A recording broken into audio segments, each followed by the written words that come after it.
시청자 여러분 안녕하십니까? 저는 그 대우경제연구소의 박준호 사장님이십니다. 박 사장님 안녕하십니까? 안녕하세요. 네. 일단은 그 최근에 또 이렇게 증시 입장에서도 이렇게 변수가 상당히 많이 생겼어요. 예. 일단 그 증시 진단부터 좀 해주시죠.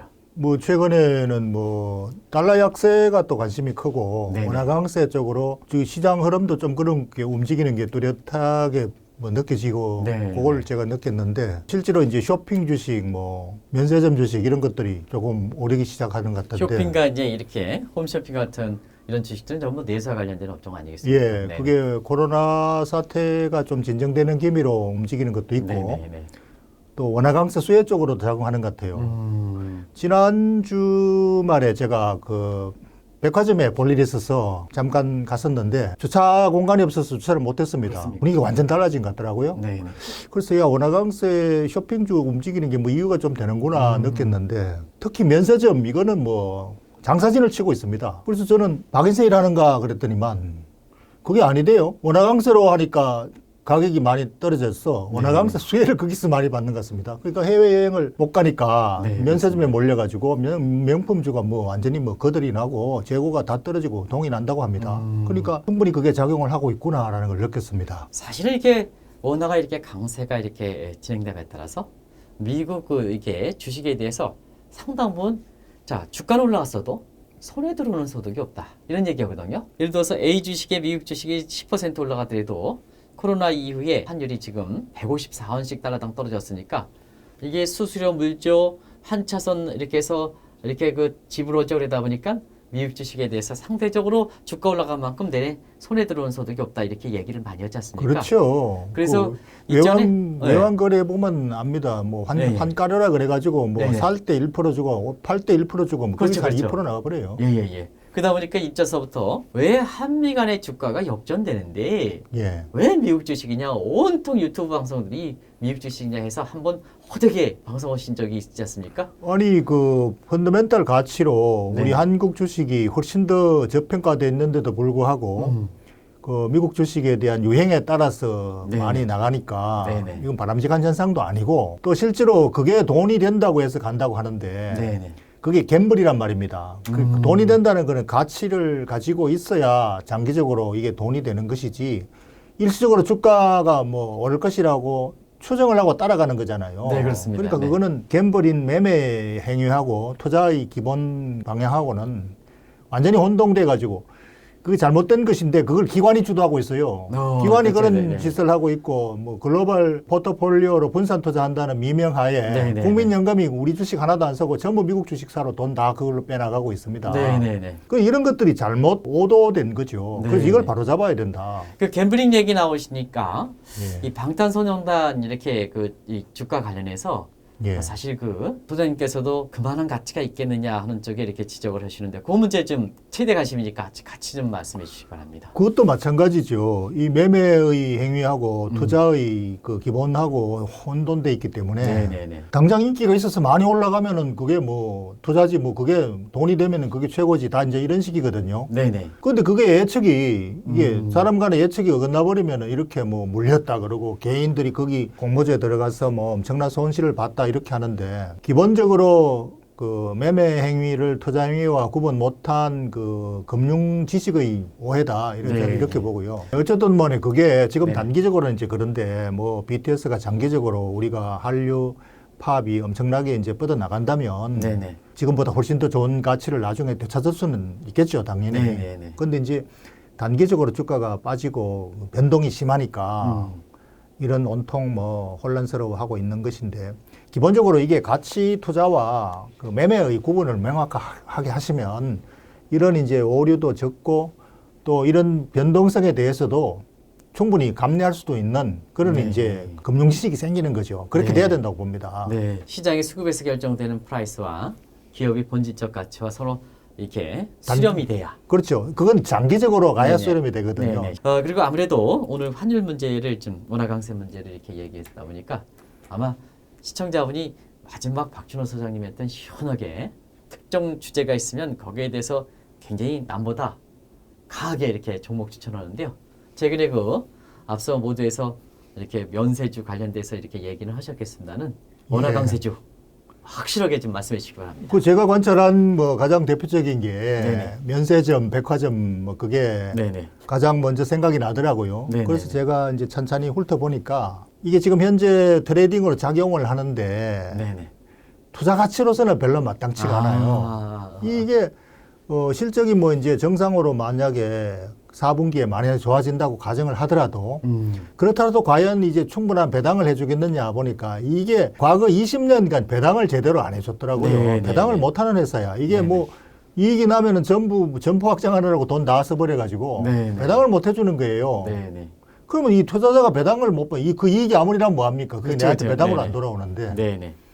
그래서 저는 그 면세점 주식이나 백화점 주식은 지금 4분기 기대감으로 작용은 뭐 시장에서 하지만 저는 투자 종목으로 추천하고 싶지는 않아요. 면세점 관련돼서는 어떤 종목이 있는지는 아마 시청자 여러분이 잘 아실 거로 예, 생각합니다. 그래서 저는 그게 뭐 매매는 작용을 하겠지만 네네. 물론 뭐 시장에서는 매매하는 사람들이 훨씬 더 많아요. 뭐 네네. 그런 사람들은 그걸 뭐 사고 팔고 하겠지만 투자자는 거기에 배당도 제대로 못하는 회사에 할 가치가 없다. 저는 그렇게 보고 차라리 코덱스 200이 코덱스 200. 이전에 한번 가르쳐 주셨습니다. 예, 코덱스 200은 시장 200 종목을 한꺼번에 사는 ETF 펀드 상품입니다. 네네네. 근데 그게 뭐 개별 종목처럼 거래되고 있으니까 차라리 그거를 사는 것이 한국 시장 전체를 사는 거고 원화 강세 수혜다. 네네. 그리고 그거는 배당도 200개 종목 평균 배당 수익이 한 2% 가까이 돼요. 네네네. 그러니까 오히려 그 개별 종목보다는 그게 더 투자자에게는 바람직하다. 저는 그리고 그걸 확실하게 추천하고 싶습니다. 예. 코덱스 200뿐만 아니라 확실하게 종목별로 원화 강세 추세의 수혜주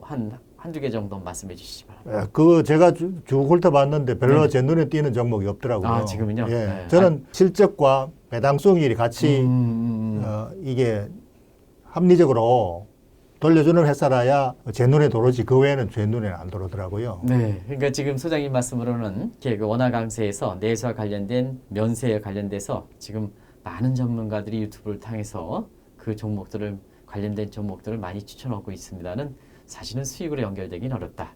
그리고 그동안 관행으로 볼 때는 배당을 지급을 하는 것도 아주 소극적이다. 예. 그런 관점에서는 원화 강세에 뭉뚱그려서 코덱스 200 ETF 같은 거 이런 예. 것이 이제 가장 이렇게 지금에선 바람직하지 않느냐 하는 이런 쪽의 말씀이었습니다. 환율은 한의원께서 전문가시니까 이게 얼마까지 떨어질 것으로 보세요? 네, 사실 이 대목에 있어 많이 질문을 받고 있는데요. 예. 오늘은 좀 제가 아마 한 2개월 전에 환율 하락, 원화 이렇게 강세가 사실 시작이다 하는 이런 쪽에 혼자 방송해 드린 적이 있습니다. 아마 그런 같은 맥락에서 이렇게 돼 있는데요. 사실 그 코로나 직후에는 원달러 환율이 이렇게 1,300원 간다, 1,500원 간다 이렇게 사실 그렇게 예상했던 시각이 많지 않습니까? 그렇죠. 예. 그러나 지금의 이렇게 박 사장님께 말씀하신 대로 면세점 이런 붐비는 이유는 코로나라는 그 특수한 상황도 있긴 하지만 원달러 환율이 그런 예상과 달리 지금 당시에 1,285원에서 지금 1,130원 되니까 그러니까 예상보다 빠르다는 거 훨씬 많이 150 떨어졌더라고요. 예. 그래서 추세가 이렇게 반대로 움직이는 점 그리고 원달러 환율의 하락 속도가 빠른 점 이것이 이제 예. 시청자분이 가장 궁금해하시는 사항이 아닌가 생각합니다. 그런 각도에서 간단히 좀 말씀드리면 통화의 교환 비율은 이렇게 돈이 누가 푸느냐 돈값의 비율이기 때문에 그러면 시청자 여러분 간단히 나오죠. 미국이 최대 코로나 피해 지역이니까 미국에서 돈을 가장 많이 풀었죠. 그렇죠. 예. 다른 국가도 돈 풀었습니다는 상당히 돈 푸니까 이렇게 최근에는 기축통화의 매력이 그렇게 강하지는 않거든요. 그렇기 때문에 원달러 환율이 이렇게 많이 떨어지는 달러에 대해서 워낙 강세 추세가 이렇게 된다 이렇게 보겠습니다. 또 한 가지는 최근에 환율의 하락 속도가 이렇게 빨라지는 것은 대선과 결부되는데요. 바이든이 지금 당선될 가능성에 지난번에 박사님도 한번 지적해 주셨습니다는. 그 뭐 거의 뭐 기정사실로 받아들이는 것 같더라고요. 그렇습니다. 그러면 이제 바이든으로 교체가 된다면 일반적으로 공화당은 스트롱 달러 정책이거든요. 예. 물론 이제 트럼프 정부 집권하면서 많이 시작되긴 했습니다는. 그러나 바이든 입장에서는 시장에 맡겨놓는 입장이거든요. 그렇다 본다면 최소한 강한 달러 정책에서 정책적으로 시장에 맡겨놓는다면 지금 미국의 캐시플로 상황이 쌍둥이 적자가 굉장히 좀 확대되는 거 아니겠습니까?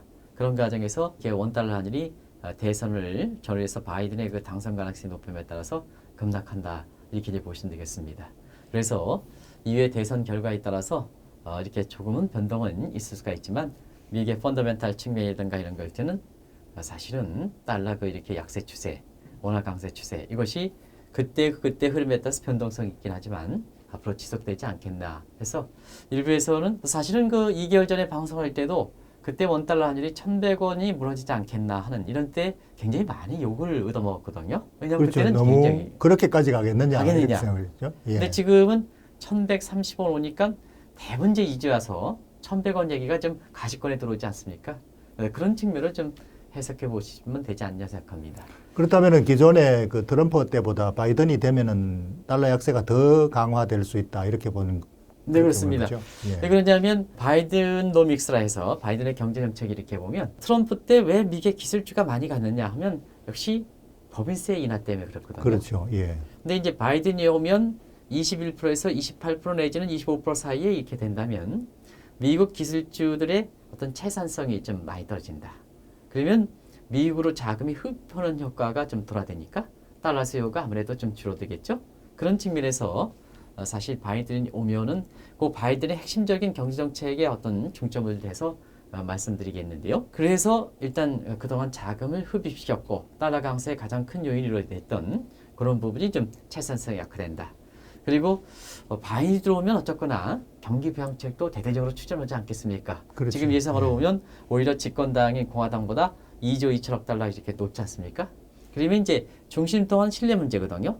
지금도 트럼프 시스템의 재정적자라든가 그다음에 국가 채무가 많이 돼서 피치로부터도 국가 신용 전망을 떨어뜨려졌지 않습니까? 이런 상태에서 경기 부양책 규모가 이렇게 커지면은 재정 적자, 국가 채무가 증가한다.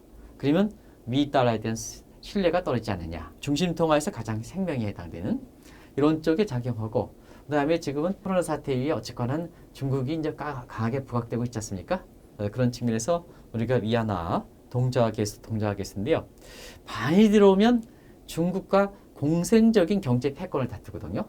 그러면 트럼프 때 똑같이 경제 패권을 다투라 하더라도 트럼프는 중국을 죽이지 않습니까? 그러면 경제 패권을 해도 바이든이 공생적으로 같이 가는 경제 패권 다툼이니까 상대적으로 피해를 많이 받았던 중국이 좀 부상하지 않겠느냐. 그래서 위안화 절상 이런 쪽으로 가면 결과적으로 바이든이 되면 어쨌든 달러 약세 기조는 쉽게 이렇게 무너지지 않을 것이다. 이렇게 예상이 나온다. 이렇게 됐습니다. 오늘 원화 강세에 따라서 최대 관심이 되고 있는 국내 증시의 영향, 종목의 영향 아마 이 방송을 다시 이렇게 보시기를 권해드리면서 오늘 방송을 마치겠도록 하겠습니다. 고맙습니다.